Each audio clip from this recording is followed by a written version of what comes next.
Hey gamers, how's it going? Kyle here with Gametime doing a sort of filler video, if you will. I work on shooting some gameplay footage for some upcoming videos that I have. Just got to sit down and play some games. So on this one, I thought kind of share with you some of the games I have picked up lately, probably for the past few months so far here in 2014. And I'm going to cheat just a little bit and go just prior to Christmas time of holiday 2013, because I got about a dozen or so games in December as well. This is my first time ever doing a game pickups video. I've never done one here on this channel yet, and haven't done one on my previous channel. And I kind of like them, I kind of don't, as far as some of the other videos, or YouTubers, excuse me, that I'm subscribed to. Kind of hit or miss. If I'm subscribed to you guys, genuinely I like those types of videos. But I'll probably, if we do any in the near future, they won't nearly be as big as this.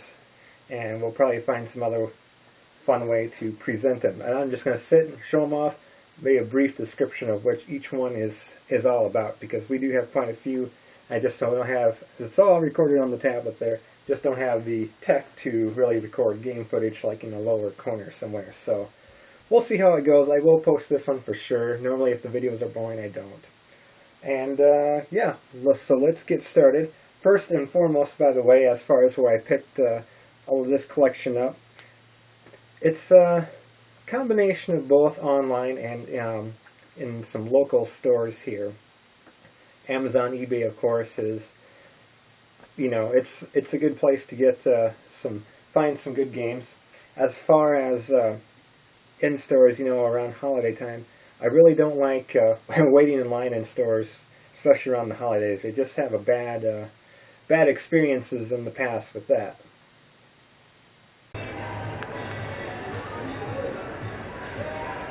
These lines are ridiculous.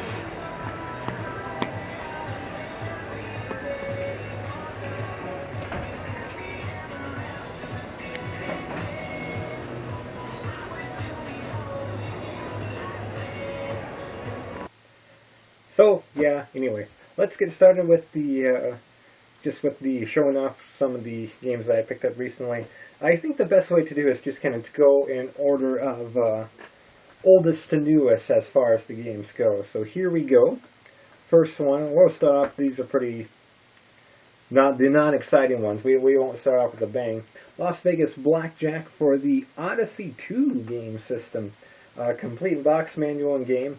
Never been much of a collector before, and I still wouldn't really consider myself a collector, but anytime I can get some of these older games in the original boxes is a huge plus. And this one's Pachinko for the Odyssey 2.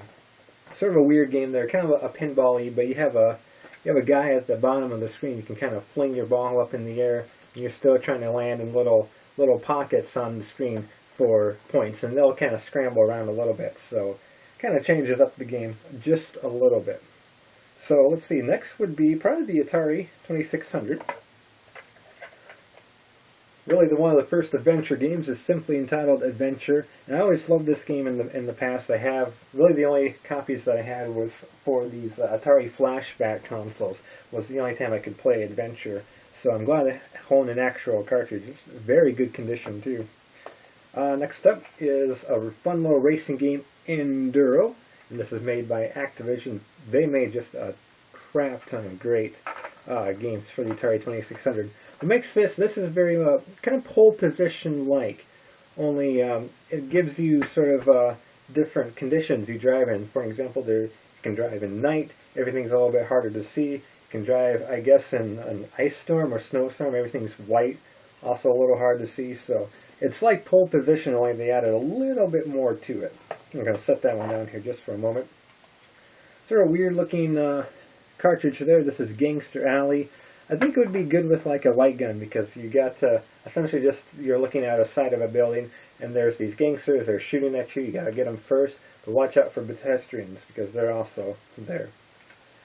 Lost Luggage for the Atari 2600, fun little game here. If you like Kaboom, and definitely I have a video called Fantastic Four Atari Games. I think that's in Volume 4. We play some Kaboom with the paddles. love that game so much. This game is pretty much like Kaboom. Turmoil. This is my current addiction for the Atari 2600. I can't stop playing this. This is impossible to play just once. You got to keep playing it.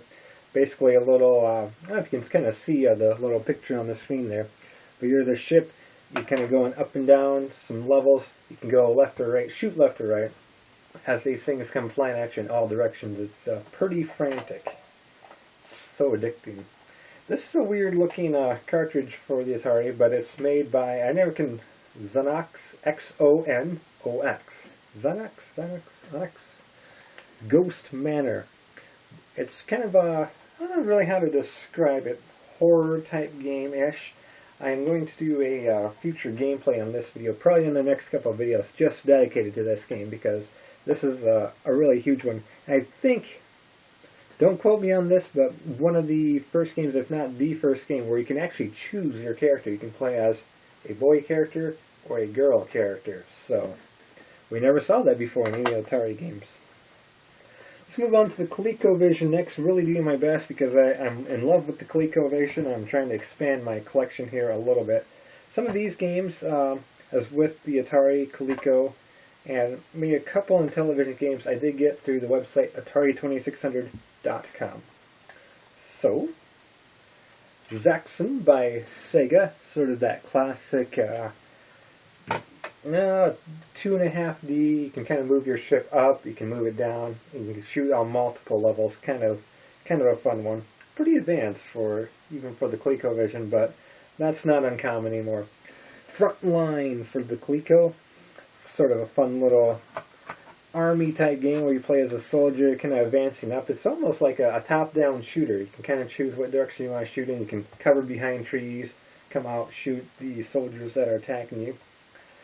Space Panic, I honestly do not even remember ordering this one from that website. It showed up, I'm like, I have no recollection of ordering that. Looking at the receipt, I must have. It might have been a mistake, but it's kind of like almost like Turmoil in a way, a little bit Donkey Kong mixed in there. You're this guy, you're kind of climbing up some levels using ladders. You're digging, you're trying to trap the enemies in. Once they're stuck in the little hole you dig, you got to hit them a few times, they fall right through. There you go. Gets a little bit hard because some enemies, they need like 2 levels to fall through. So you got to get a hole down here, hole up here, hit them there through the hole so they fall down 2 levels. Congo Bongo, we'll definitely do some gameplay footage of this. This is very much like, it's a Sega's version of Donkey Kong, if you will, but it's done in sort of a 2.5D camera angle as well. Definitely love the game, would love to get further into it, but that second stage is such a pain in the butt. Gorf for the ColecoVision, very much like a Space Invaders type game. Phoenix, sort of those spaceship shooter games. Has a couple different levels there. It starts out Space Invaders, then you kind of got sort of a Gyrus-themed game, and there's a boss battle at the end. So definitely a lot of gameplay in there. And lastly, it's kind of a different type of cart, but it's micro fun. Their carts were always a little bit different for the ColecoVision. This is the Heist.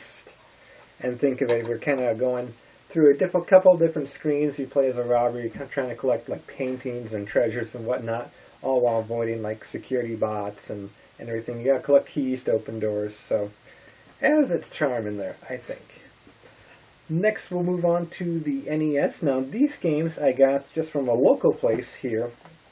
I'll provide a link in the description. It's called Last Stop CD Shop.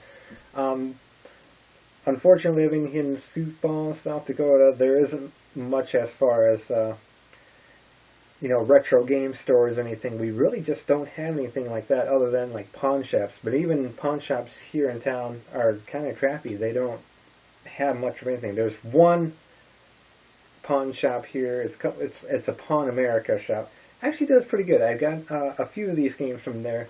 But Last Stop CD Shop, they're mostly CDs, movies, Blu-rays, and whatnot, books as well. But they dabble into some video games, pretty much mostly modern. But they have a nice little section for NES, Super NES, Sega, original Game Boy games, PS1, and whatnot. So, got a couple games from them. And I think I've been going there for years, and I probably only got like 2 games that just didn't work when I got it back. Never had a problem with any of the other games. Those games that didn't work, just came back, hey, these games, I'm having trouble working. Money back, or, in-store credit. They've always been super great, so I've spent tons of money there. Original Popeye for the NES. I played this one as a kid back in the day and loved it.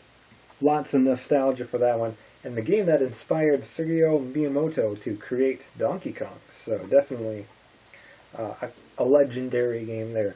Excitebike, never had that for the NES before, so glad to have that in the collection. And yes, if you heard a lot of fun things about it, you know what? It is fun. Put that one aside here just for a second. Plain simple golf for the NES, one of the first early NES games. Of course, you can tell by the background, they're all black with the stars. Kind of like Excitebike and, oddly enough, Popeye. NES Open is a much better golf game, though. This is difficult to play on the NES. RC Pro-Am, sort of a little bit of a top-down race car, or remote-controlled race car. You kind of race around the track. And I got that because I had the Game Boy game for that. Especially back in the day, it was a fun one to play on the Game Boy. So kind of got the NES version. It's pretty fun. And last but not least, Star Trek, the 25th Anniversary Collection for the NES. Maybe not collection, just Star Trek 25th Anniversary. Difficult game. It's not overly good. But I saved this one for last because you'll notice on this video I am going to bring up a number of Star Trek games. I had a good number to begin with, but just recently got a few more in the last couple months. We're going to be doing a special series of videos where we'll be talking about the Star Trek games for all systems. So stay tuned for those. Next up, might as well go NES, or excuse me, SNES. Only got, I did pick up a Super Game. Well, that's not really a game itself. This is probably a newer edition just in the past couple days.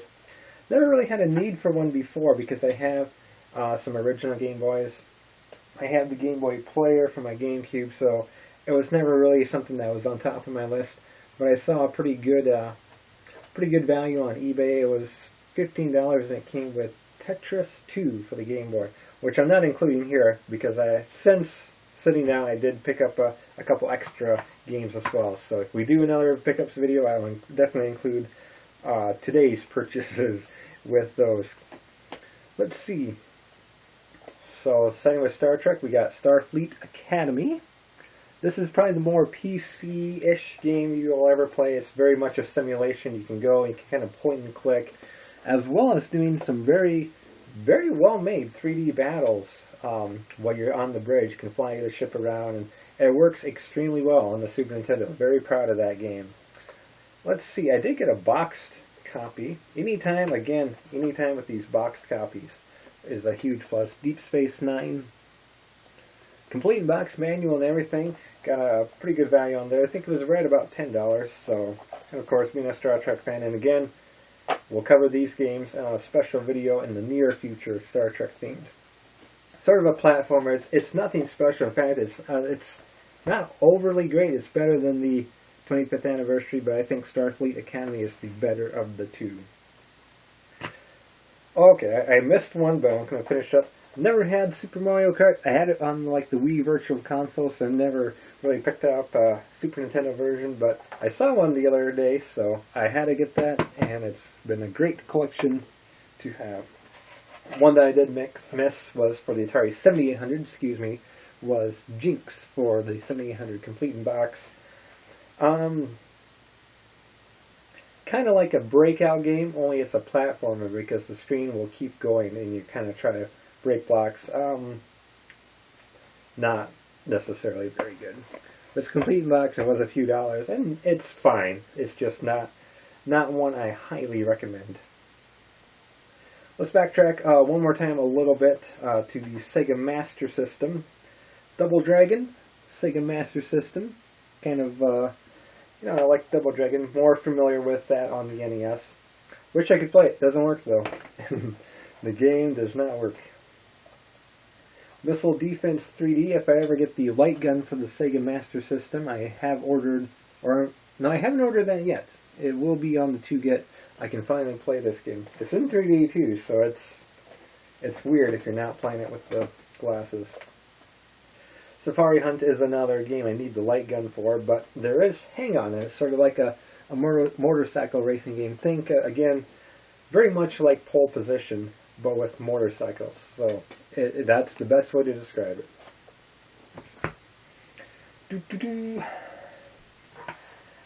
Just a couple of Sega Genesis games. Just today I did get, I think, 5 more new ones, but I'm not including them just yet. These are ones I got just a while ago. Pac-Man 2, The New Adventure. They know I love my Pac-Man. This is sort of a platformy. I don't even know how to describe it. It's not very good. Highly disappointed. And the Addams Family for the Sega Genesis.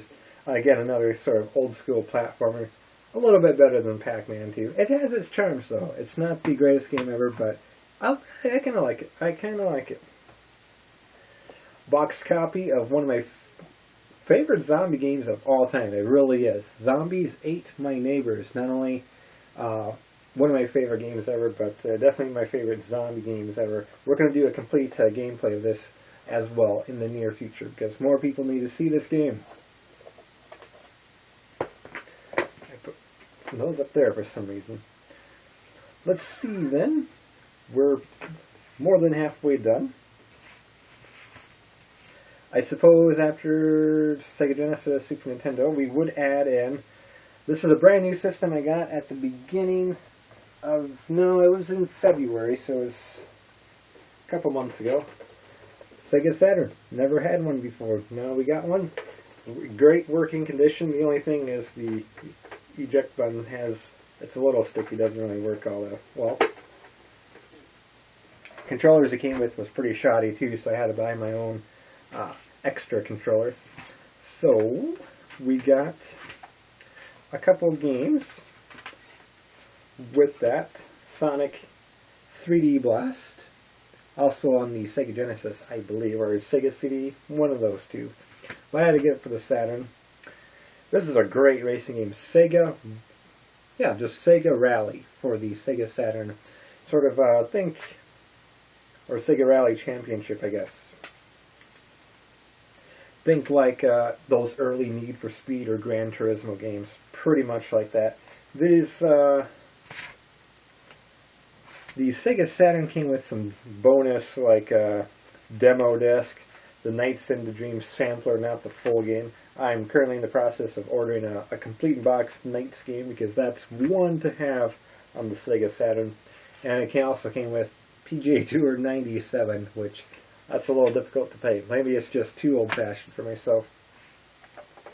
I picked this up recently, complete in box Myst for the Sega Saturn. Also available on the PS1, PC as well.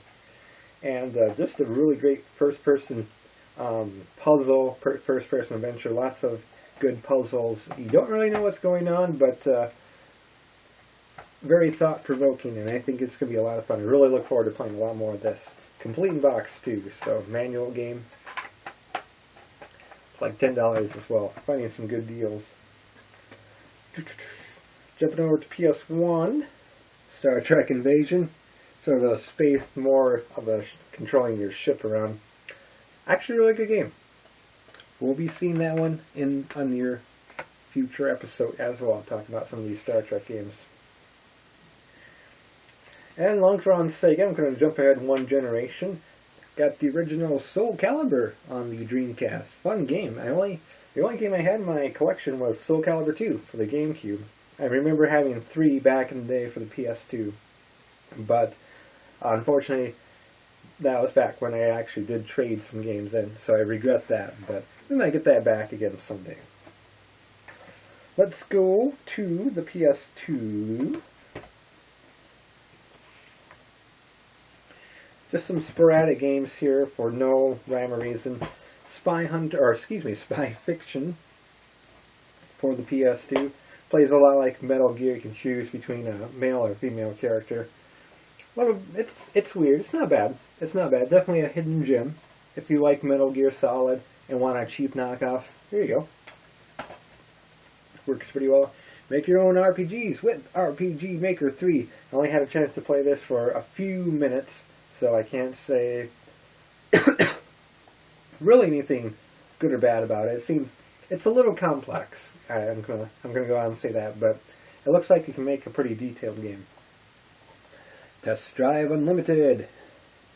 Race around Hawaii. This is sort of a simulation game, but very nice visuals. Actually, really good looking game for the PS2. Some nice cars, tons of open worldness, Hawaiian setting. Good stuff, good stuff. Made by Atari too, so definitely one to check out. Test Drive is still around today. And last for the PS2, Bombastic, sort of a puzzle game. You kind of move, think of like a checkerboard or chessboard. You load it up with some dice and you kind of roll around the dice and have to match like 3 in a row up, 3 5s or 3 4s. They'll explode and you can kind of move around the board a little easier. I think there's a little bit more to it, but that's the mode I was playing, and there is 7 modes of gameplay. 5 players can play it. There you go. Bombastic. Again, those games were picked up at Last Stop CD Shop, which if you're in and around the Sioux Falls area, you need to check them out. I'll provide a link in the description. Not a lot for classic games, but you know, they got the essentials covered. Let's do the original Xbox. You're not Xbox. We are hitting the end, so I'll kind of speed up here just a little bit before it drags on a little bit too much. Siberia 2. Got this at a pawn shop. Doesn't even have the instruction manual, so it's kind of sucky because I don't really know what I'm doing half the time. It's a great point-and-click adventure. Never played the original Siberia, but I kind of don't need to. Kind of fills you in, but yeah. Does come recommended. It tells a really good story, I think. Again, at last stop, I got Max Payne 1 and 2 for the original Xbox. Maybe they should be like this. Great games. Great games. Rockstar games. Anything from Rockstar is pretty much great. This one GameCube game, never had this one back in the day, Luigi's Mansion. I attempted to hunt for it recently and just never could find it. This one's really going up in value too. It used to, you know, shortly after it came out, and a few years later you can get it for $10 or whatever, but lately with the resurgence of some GameCube games, they're really going up in value. So that was right about $25 or so. So crazy, really. Let's jump ahead. We just got a little bit left here in our mobile section. Couple games for the Wii. Good light gun game, House of the Dead 2 and 3. Return. Needed something like that for the Wii. Kind of gives it a little bit more to do it. Fun game though. 2 games in 1. Mirror Master the Demon Blade, if anyone knows the Wii and looking for hidden gems on the Wii. Great side-scroller sort of hack and slash. Beautiful game too. Whoever says the Wii graphics suck, no, you need to play this game. And another fun little hidden gem a lot of people haven't heard of, Lost in Shadow for the Wii. Another sort of a platform game, but the trick here is you actually play as a shadow, so you have this nice rendered foreground, but you're actually playing in the background. You can manipulate the light a little bit to cast shadows elsewhere, jump on them and try to get to the end of the stage. Let's do 360 here pretty quick. I'm not a huge, anyone knows, man, I'm more of a PS3 fan. Let's see, actually, these two would kind of go together. Best Buy had, just prior to Christmas, games for $5 or $10. So, Game of the Year edition of Dead Island. Love those zombie games. This one was kind of not the best reviews. So, new game. It's Game of the Year edition. We got for about $10. It's alright. It's alright. I never had Skyrim back in the day either. Elder Scrolls 5 Skyrim. I only had the third one, Morrowind. So, putting a lot of time into that game. Slowly but surely, we're getting in there. That was also a $10 game at Best Buy just before the holidays. Rainbow Six Vegas, I had it for the PS3 back in the day.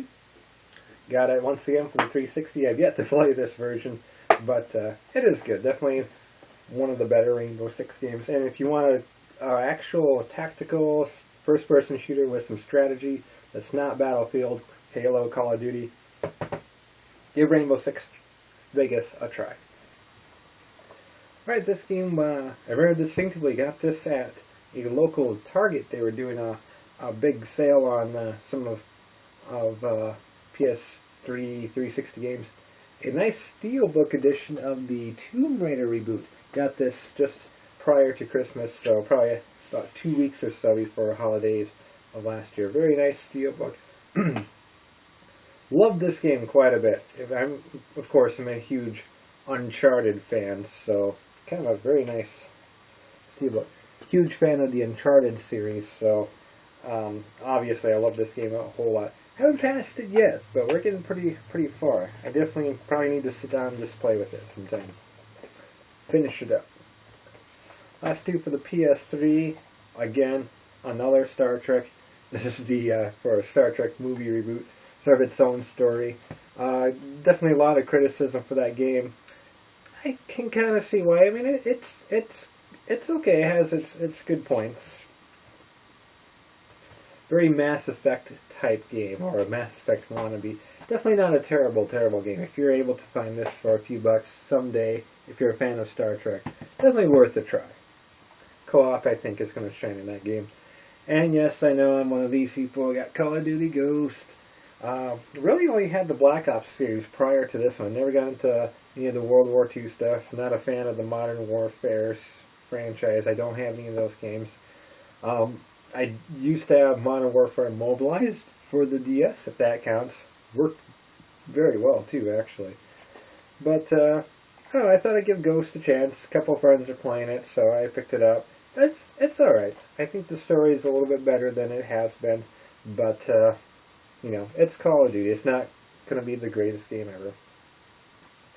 Our last batch of games here is going to be for handheld games. So let's just do these here real quick. I'm going to go old school with these. Raise your hand if you recognize what these games are for. Atari Lynx. This is the handheld Atari that was released in the late 80s. I did a system overview for that, so be sure to check my channel for that one. Should be in the Atari playlist as well as system overview playlist. So that one's APB, classic arcade game, sort of a top-down, almost like a top-down Grand Theft Auto. Kind of play as a police car and kind of tracking down some crimes as they happen, whatever. California Games, definitely a classic in the early 90s. This was released for, 7800. It was released for NES, Sega Genesis, probably Super NES version. Wouldn't be surprised if it came from more consoles. Scrapyard Dog for the Atari Lynx. Fun platformer. Very fun platformer. I think it's also for the 7800. A little bit more harder to find. But, yeah. Highly recommended. We should do some gameplay of that too at some point in the near future. What's this one? Just Hydra? Okay. I was thinking Hydro Thunder for some reason. But this is Hydra. And think Hydro Thunder. It's sort of a little bit of a racing game where you're on the water and you can shoot. So, fun Atari Lynx games. Definitely an underrated system. Perfect Dark for the Game Boy Color. This is one of those weird Game Boy Color games. You probably wouldn't even recognize it just from looking at it. But it has a little battery slot in there because it actually rumbles. And I only have one other game. It's like a Zebco fishing game. It was the only other one that I had that looked like this. But it will rumble your Game Boy as you're playing it. So that's pretty neat. And it is Perfect Dark. So I am a big fan of Perfect Dark Zero. This is sort of again, sort of a top-down shooter. Works pretty well, though. Nothing too special. Just, it works well. Let's do DS. I'll kind of keep those two together. Don't know why. It was like $10 or $15. Mario Hoops. I was in a basketball spirit recently. And truth be told, I really do like those Mario sports games. Mario Golf, tennis, I really enjoy. The soccer one, Strikers. I only have that for the GameCube, as well as the GameCube Super Mario Sluggers Baseball. And all of them, I've enjoyed all of them, actually. So I thought I'd get the basketball one. That one's a little bit more weirdo, though. It's maybe not as good as I thought it would be. It's very, very eccentric. Mario Party on the DS. I only got this one because the first Mario Party game I ever purchased myself and had in my collection, I got this was a random pickup too. It was Mario Party Island Tour, and this is for the 3DS. Got this a while back. This is my third 3DS game. Never had a Mario Party game before this, but I actually really did up enjoying it. I think a lot of the game modes they have in there, as well as the boards themselves that you will party on, are really good. It's a really well-made game. It's very creative. Definitely, it's a lot more than just getting from start to finish. You do a lot more stuff. So, since I enjoyed that quite a bit, I went back and did get the DS version, Mario Party. Not as good as the Island Tour. A little disappointed. I suppose on its own right it's good, but Final Fantasy Tactics Advance. Oh no, this is not Advance. Excuse me, it's not Game Boy Advance. War of the Lions. It's the PSP version, sort of a, I want to say remake of Final Fantasy Tactics for the PS1, but a remake of Final Fantasy Tactics for the PS1. Extra bonus stuff in there though. They have a few extra things. New CG cinematics, some new characters, explore new jobs and missions, and multiplayer battle modes. Kind of been neglecting the Vita too lately, which is kind of sad because Vita I love more than anything. This is Mortal Kombat, the reboot. I got it for the Vita. Was considering picking up the console version of this, but I was at a local Walmart. I had to get like a cash of work check there one night and explored their electronics section. They had a lot of bargain bin games. $10 for a new copy, and they're like, I wanted to check this out on the consoles anyway. I needed a new game for the Vita. It's been a long time, and these come with those 5 bonus characters, so you can play as Kratos. It has the extra bonus characters unlocked on console versions. Freddy Krueger's in there, so it's like, there's the complete game right there for Vita. $10. Has some fun little mini games, and actually works very well. Visuals, I'm a little disappointed. I know, not about graphics. Graphics aren't everything, and I never will complain about graphics, but visuals on this game on the Vita, a little disappointing. All the games I have so far, they look so beautiful on the Vita, and this looks and runs very well, but I don't know, something's kind of weird with that. So, one last thing. Earlier this year, unlike my Sega Saturn, I won off eBay. My greatest win ever. Did I bid on it? I think it was a bid. It was just a little over 100. I want to say about 120. I'll show you what I won here. Got the original Intellivision model. Works just fine. Look, it's a little dinged up, but it works just fine. It's nice, smooth, pretty clean, and everything here. And it came with a bonus Intellivision Model 2. Unfortunately, I don't know if this works fine or not, because one of the things that didn't come with the power supply. So I suppose I could get an adapter for it, and I think I do have an extra kind of cord that can run to the back of the TV, a little coax adapter there. Third party, this thing's a little torn. But if it works, if I manage to get an extra adapter for it, if it works, it turns out it was a really good deal. So that's the Model 2 Intellivision. We'll do some system overviews on those systems in the near future. And the big finish here, I'm going to write it in the camera. It's very unprofessional, I know. And a little more of a light right down here. Very fun. It's a little dark down there. It's a little cabinet there. About 42 or so boxed, complete and boxed Intellivision games. That's Commodore 64 plug and play. Got some great ones there. Got like Frogger, Burger Time, Mission X, some good like Demon Attack there, and all down there. So you got like NBA basketball, Space Armada, Lock and Chase, highly recommended. Burger Time is in there. A fun golf game with PJ Tour, Advanced Dungeons and Dragons, Utopia, Night Stalker comes highly recommended. So all these games as well, and we'll do an individual gameplay or game pickups video just for that. So sorry I had to move the camera, got very unprofessional there, but they're tucked away nice and neat in there. And it's a little dark down there in that corner. So that's it. That's the game pickups video. For no reason whatsoever, not bragging, just kind of showing off some footage. I don't know if we'll ever do one of these again. It's been fun though to show them off. So you never know what will happen. Thanks everybody for watching. Leave a comment in this, comment section. What's been your favorite one that we picked up? What are some games I should get in the near future? Always looking for good recommendations. And if you haven't joined the Facebook group page, link in the description along with like a dozen other links and everything. Thanks everybody for tuning in. We'll see you next time on Game Time.